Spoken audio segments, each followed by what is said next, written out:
بہرحال یہ حجاج ابن یوسف کی پھر اخیر بڑی بری ہوئی ہے نا، یعنی یہ پھر بعد میں ولید ابن عبد الملک بنا، عبد الملک بن مروان کا بیٹا خلیفہ، اور اسی دوران ولید نے یہ مہم چلانی شروع کی کہ کیونکہ اس کے باپ نے وصیت کی تھی کہ میرے مرنے کے بعد میرا بیٹا ولید بنے گا، اس کے بعد اس کا چھوٹا بھائی سلمان بن عبد الملک بنے گا۔ تو اس نے یہ مہم چلائی کہ نہیں، میرا بھائی نہیں بنے گا، میرے مرنے کے بعد میرا بیٹا کیوں نہ بنے، یہ تحریک اس نے چلائی۔ جب یہ تحریک چلائی نا تو سارے گورنر، آپ کو پتا لائی لاگ ہوتے ہیں، سارے مان گئے۔ ایک گورنر ایسا تھا جس نے کہا کہ نہیں، وہ عمر بن عبدالعزیز تھے، مدینہ شریف کے گورنر عمر بن عبدالعزیز رحمہ اللہ تعالی۔ وہ بہنوئی بھی تھے اس کے ولید کے۔ مروان کے دو بیٹے تھے، ایک عبد الملک اور ایک عبدالعزیز۔ عبدالعزیز کا بیٹا عمر بن عبدالعزیز ہے، یہ بھی مروان کی اولاد ہے، لیکن دیکھ لیں، اور اسی لیے ہم کہتے ہیں نا آل امیہ میں عمر بن عبدالعزیز۔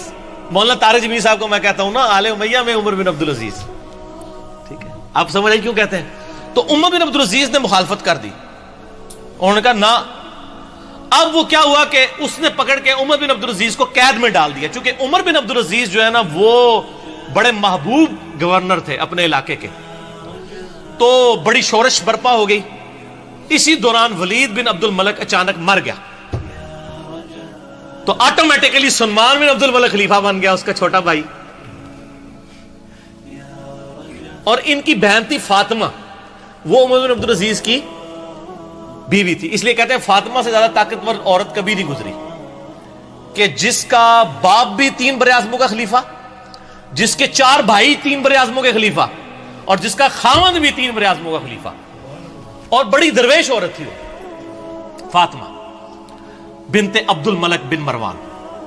تو فاطمہ جو تھی نا وہ درویش عورت، اس کی بیوی۔ اب وہ سلمان بن گیا خلیفہ۔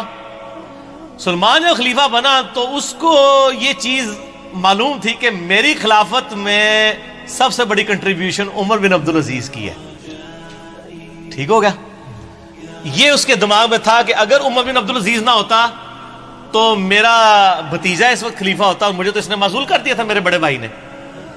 تو اس لیے وہ ان کو یعنی آگے آگے رکھتا تھا، مسجد نبی شریف کی امامت بھی کراتے تھے۔ انس بن مالک کے بارے میں سنن نسائی میں آتا ہے کہ میں نے رسول اللہ صلی اللہ علیہ وآلہ وسلم کے بعد بڑے عرصے کے بعد کسی ایسے شخص کے پیچھے نماز پڑھی ہے جو بالکل نبی علیہ السلام کے طریقے پہ ہمیں نماز پڑھاتا ہے، اور وہ عمر بن عبدالعزیز ہے۔ 99 ہجری میں خلیفہ بنے، اور 101 ہجری میں صرف 38 سال کی عمر میں آل امیہ نے زہر دے کے ان کو شہید کر دیا، ٹھیک ہو گیا؟ تو عمر بن عبدالعزیز جب خلیفہ بنے تو یعنی یہ گورنر تھے اور سلمان خلیفہ بن گیا۔ پھر انہوں نے مشورہ دیا کہ حجاج ابن یوسف کو معزول کیا جائے، یہ ظالم آدمی ہے۔ اس نے کہا حجاج نام کے جتنے بندے ہمارے گورنمنٹ میں ہیں سارے معزول، جیلوں میں ڈلواؤ ان کو، ٹھیک ہو گیا؟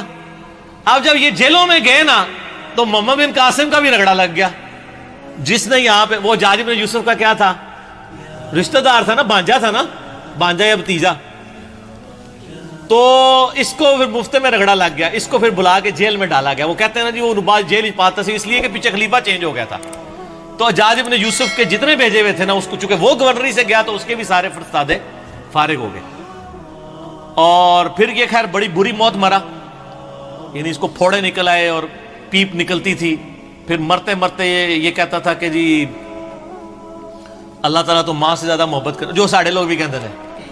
حسن بصری کو کسی نے بتایا کہ وہ تو کہتا ہے کہ جی اللہ تعالیٰ کی رحمت تو میرے گناہوں کو تو اس کے سامنے کچھ بھی نہیں ہے۔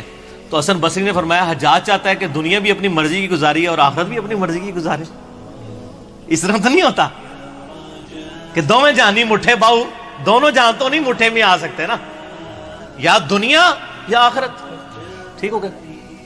تو خیر یہ مارا گیا۔ پھر سلمان جو ہے نا، اس کی جب موت کا وقت قریب آیا، اس کو بھی ایک بیماری لگ گئی، تو اس نے ارادہ کیا کہ اپنے چھوٹے 2 بھائیوں کو خلافت کے لیے نامزد کرے۔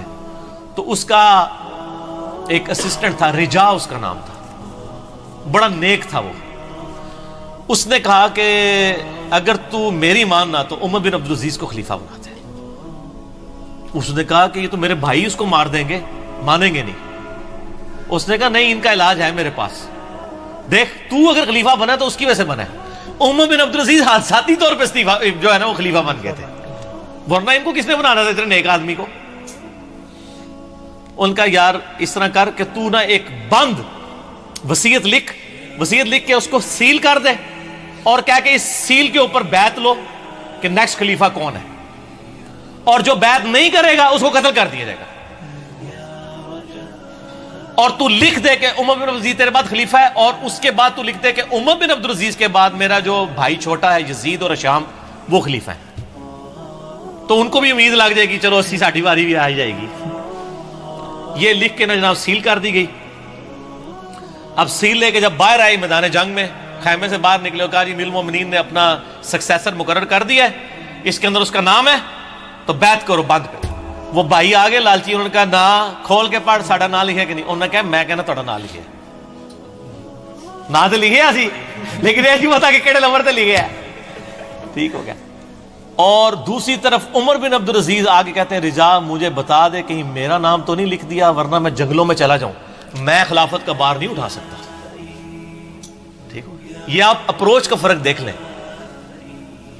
تو رجا کہتا ہے میں نے زندگی میں ایک ہی جھوٹ بولا ہے، نہ اس سے پہلے نہ اس کے بعد، وہ یہ تھا کہ میں نے کہا عمر تیرا نام نہیں ہے بیچ میں، کیونکہ مجھے خطرہ تھا کہ یہ چھوڑ دیں گے اور مسلمان ایسے حکمران سے محروم نہ ہو جائیں۔ کہتے ہیں جب وصیت کھولی گئی، جب پڑھ کے سنائی گئی عمر بن عبدالعزیز، تو عمر بن عبدالعزیز جو ہے وہ بے ہوش ہو کے گر پڑے۔ 2 بندوں کے سہارے، ایک 35 سال کا نوجوان 2 بندوں کے سہارے لا کے ممبر تک لایا گیا پہلا خطاب کرنے کے لیے، اور آل امیہ کے چہرے لٹک گئے۔ لیکن جب پڑھا کہ ان کے مرنے کے بعد وہ بھی بنیں گے تو ان کو امید لگ گئی، ان کا چلو ٹھیک ہے ساڈا یار بہنوئی ہے نا 100 کرو کیڑا باہر دا بندہ ہے، ٹھیک ہو گیا۔ دادا تو ساڈا مروان ایک ہی ہے نا، ٹھیک ہو گیا، پردادا۔ تو یہ پورا معاملہ ہوا۔ عمر بن عبدالعزیز رحمہ اللہ تعالی ورضی اللہ تعالی عنہ وعلیہ السلام یوں خلیفہ بنے۔ پھر سر 2 سال صرف ان کو رہنے دیا ہے، 2.25 سال، جتنی حضرت ابوبکر کی خلافت کا ٹینیور ہے نا اتنا ہی ان کا۔ اور دیکھ لیں اسلام میں 5 خلفاء ابو بکر عمر عثمان و علی اور حسن ابن علی کے بعد 6ٹھا خلیفہ ان کو مانا جاتا ہے، بیچ میں کسی کو خلیفہ نہیں مانا جاتا الا منہاج النبوہ۔ 2 سال کے اندر 2.25 سال کے اندر انہوں نے پچھلے 40 سال میں آل امیہ نے جتنی لوگوں کی جدادیں ہتھیائی تھی نا ان کی اولادوں کو بلا کے واپس کی،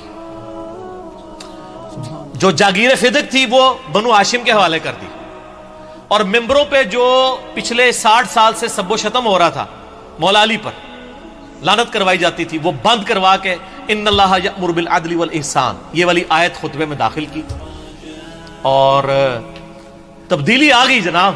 یہ تبدیلی تھی جو آئی۔ اور راوی کہتے ہیں کہ جی عمر بن عبدالعزیز جب خلیفہ بنے نا اس سے پہلے تک یہ حالت تھی کہ لوگوں کی چوراہے پہ یہ گفتگو ہوتی تھی تیرے کتنے پلاٹ ہیں اور تیرے کتنے بنگلے ہیں اور تیری کتنی بیوی ہیں، اور جب عمر بن عبدالعزیز خلیفہ بنے تو چوراہوں پہ یہ گفتگو ہوا کرتی تھی کہ تو نے اس ہفتے کتنے نفلی روزے رکھے اور کتنا قرآن پڑھا۔ کیوں کہ جب عمر بن عبدالعزیز جمعے کی نماز پڑھانے کے لیے آتے تھے تو 10-10 15-15 پیوند ان کے کرتے کے اوپر لگے ہوئے ہوتے تھے، تو لوگ کہتے تھے کہ یار 3 براعظموں کا حکمران اگر اس حال میں رہ رہا ہے تو سر ہم کیا۔ میں یہی کہتا ہوں کہ آج اگر عمران خان صاحب پرائم منسٹر خود خطبہ دے رہے ہوں شاہ فیصل مسجد کے اندر سادہ سے شلوار قمیض کے اندر، تو شلوار قمیض خود بخود ہی فیشن بن جائے گا۔ ویسے وہ پہنتے شلوار قمیض ہی، مجھے بڑی خوشی ہوئی چائنا میں بھی اس نے شلوار قمیض پہنی ہوئی ہے، تو خود بخود کی فیشن بن جائے گا، اتنی تبدیلی آئے گی۔ اور لوگوں کی یہ گفتگو ہوا کرتی تھی، گفتگو تک چینج ہوگی، حکمران سے کتنا فرق پڑتا ہے۔ خیر پھر یہ ظاہر ایسے حکمران کی طرح ہضم ہوتے ہیں، پھر ان کو زہر دے کے شہید کر دیا گیا، لیکن انہوں نے اتنی تبدیلی کر دی تھی، اسی لیے ان کو اسلام کا پہلا مجدد کہا جاتا ہے۔ یہ واحد مجدد ہے اسلام کی ہسٹری میں جس کو سنی اور شیعہ دونوں مجدد مانتے ہیں، اس کے بعد کسی مجدد پہ متفق نہیں ہے سوائے امام مہدی 12ویں مجدد کے، 12ویں خلیفہ کے۔ یہ ہیں وہ شخص عمر بن عبدالعزیز۔ چونکہ حجاج ابن یوسف کی بات تھی تو حجاج ابن یوسف کا انجام بھی بتانا تھا، اس کے ساتھ یہ ساری چیزیں جڑی ہوئی تھیں، تو میں نے بتا دی اس لیے۔